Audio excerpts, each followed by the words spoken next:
Hi, welcome to the channel. Today is the first day of 13th chapter, that is how to think like a leader. Let's start. Remind yourself once again that you are not pulled to high levels of success. Rather, you are lifted there by those working beside and below you. Achieving high level success requires the support and the cooperation of others. And gaining this support and cooperation of others requires leadership ability. Success and the ability to lead others, that is, getting them to do things they won't do if they were not led, go hand in hand. The success producing principles explained in the previous chapters are valuable equipment in helping you develop your leadership capacity. At this point, we want to master four special leadership rules or principles that can cause others to do things for us in the executive suite, in business, in social collabs, in home, anywhere we find people. These four leadership rules or principles are: number one, trade minds with the people you want to influence. Number two, think what is the human way to handle this. Number three, think progress, believe in progress, push for progress. Number four, take time out to confer with yourself. Practicing these rules produces results. Putting them to use in everyday situations takes the mastery out of that gold plated word leadership. Let's see how. Leadership rule number one: trade minds with the people you want to influence. Trading minds with the people you want to influence is a magic way to get others, friends, associates, customers, employees to act the way you want them to act. Study these two case histories and see why. Ted B worked as a television copywriter and director for a large advertising agency. When the agency obtained a new account, a children's shoe manufacturer, Ted was assigned responsibility for developing several TV commercials. A month or so after the campaign had been launched, it became clear that the advertising was doing little or nothing to increase product movement in retail outlets. Attention was focused on the TV commercials because in most cities only television advertising was used. Through research of television viewers, they found that about 4% of the people thought it was simply a great commercial, one of the best, these 4% said. The remaining 96% were either indifferent to the commercials or, in plain language, thought they smelled. Hundreds of comments like these were volunteered. It's wacky. The rhythm sounds like a New Orleans band at 3 am.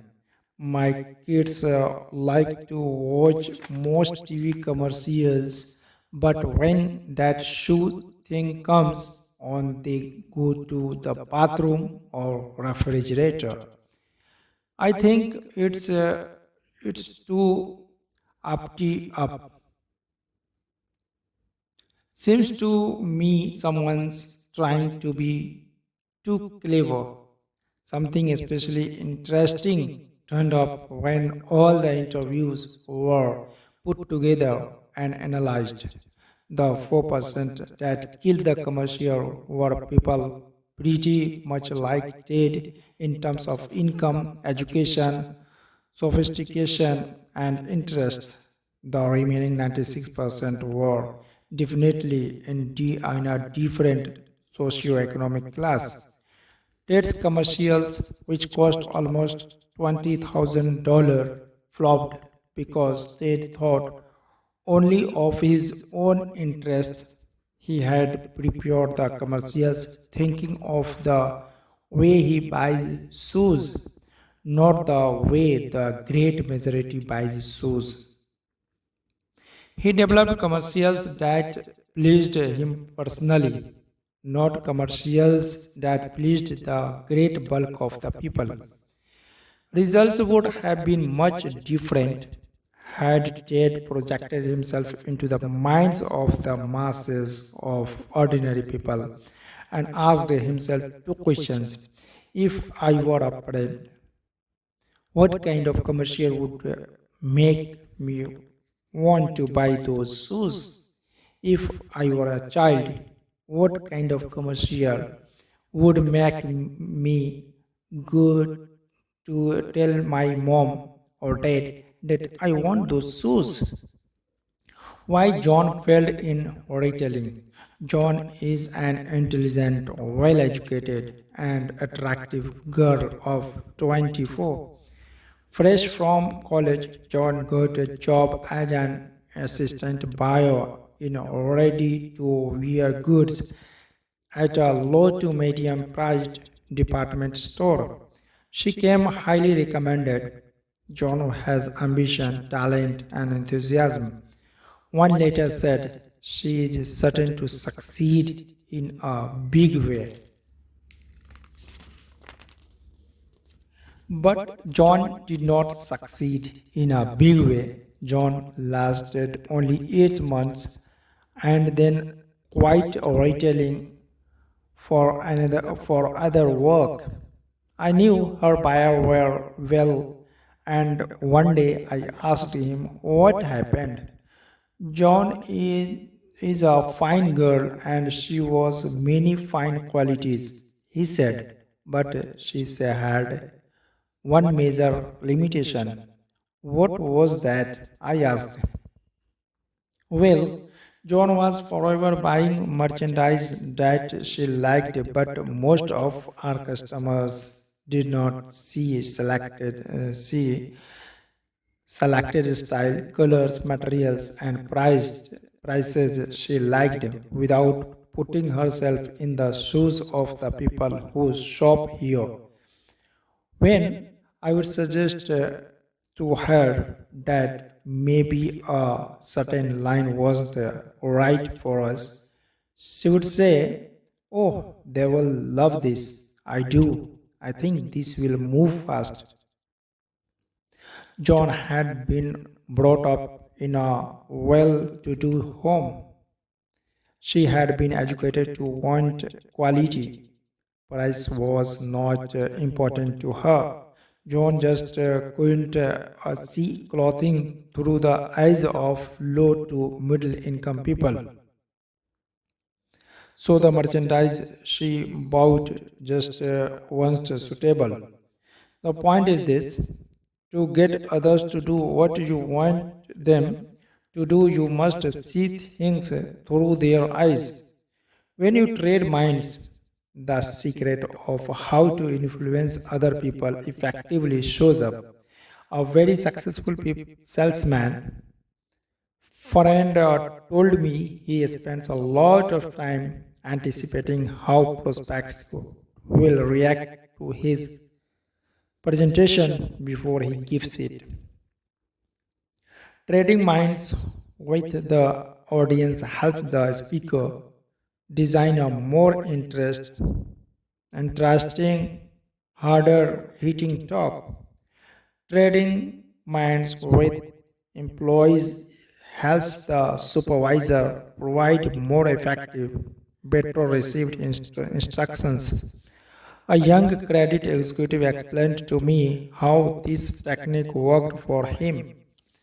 When I was brought into this store, a medium-sized clothing store, as assistant credit manager, I was assigned the job of handling all collection correspondence. The collection letters the store had been using greatly disappointed me. They were strong, insulting, and threatening. I read them and thought, brother, I would be mad as hell if somebody sent me letters like this. I never would pay. So I just go to work and started writing the kind of letter that would move me to pay an overdue bill if I received it. It worked by putting myself in the shoes of the overdue customer, so to speak. Collections climbed to a record high. Numerous political candidates lost elections because they failed to look at themselves through the minds of the typical voters. One political candidate for a national office, apparently fully as qualified as opponent, lost by a tremendous margin for one single reason. He used a vocabulary that only a small percent of the votes could understand. His opponent, on the other hand, thought in terms of the voters' interests. When he talked to farmers, he used their language. When he spoke to factory workers, he used works, words they were easily familiar with.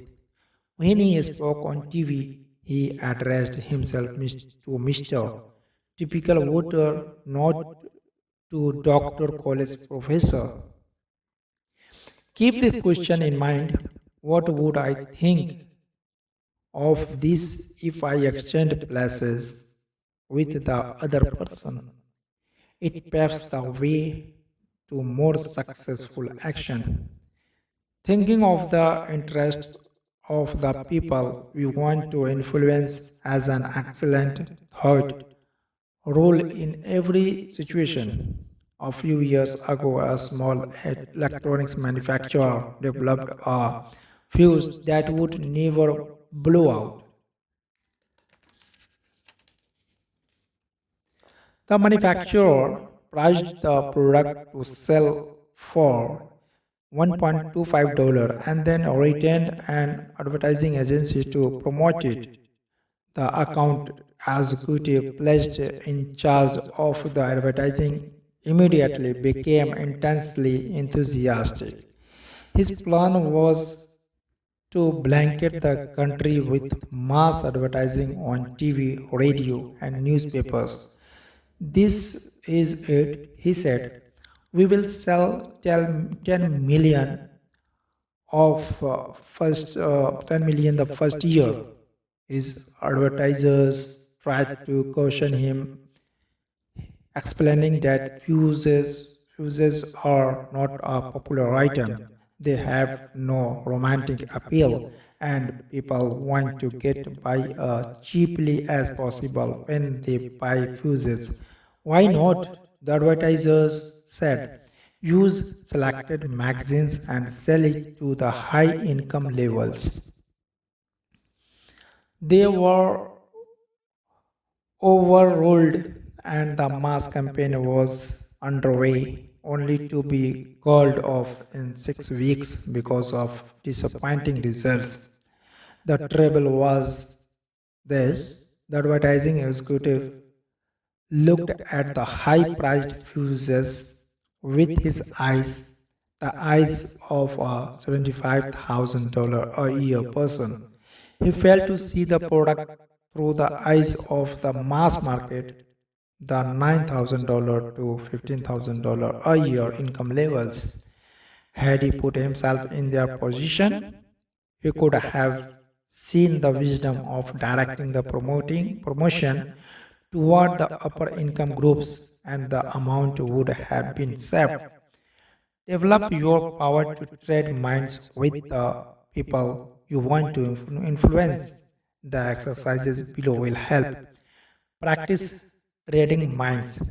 Situation, and for best results, ask yourself. Situation number one, giving someone work in instruction. For best results, ask yourself, looking at this from the viewpoint of someone who is new to this, have I made myself clear? Situation number two, writing and advertising.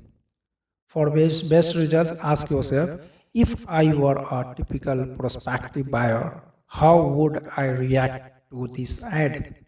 Situation number three, telephone manners.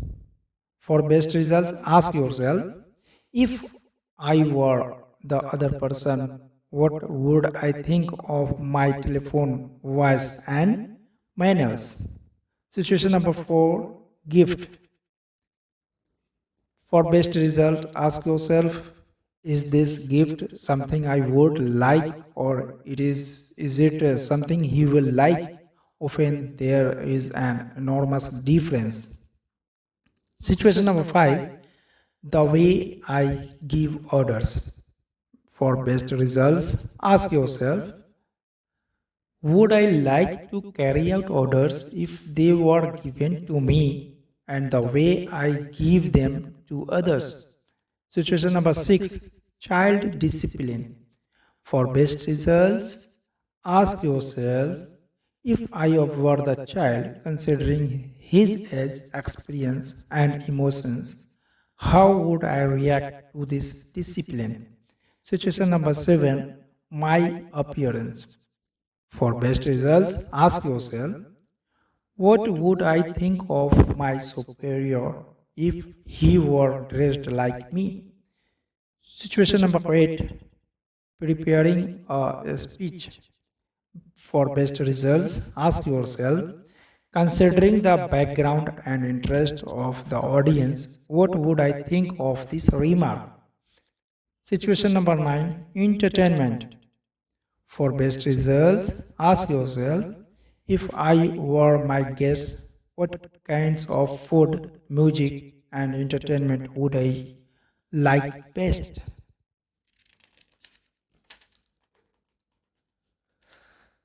Put the trading minds principle to work for you.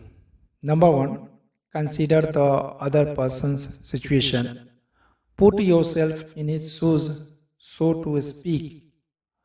Remember, these interests, income, intelligence, and background may differ considerably from yours.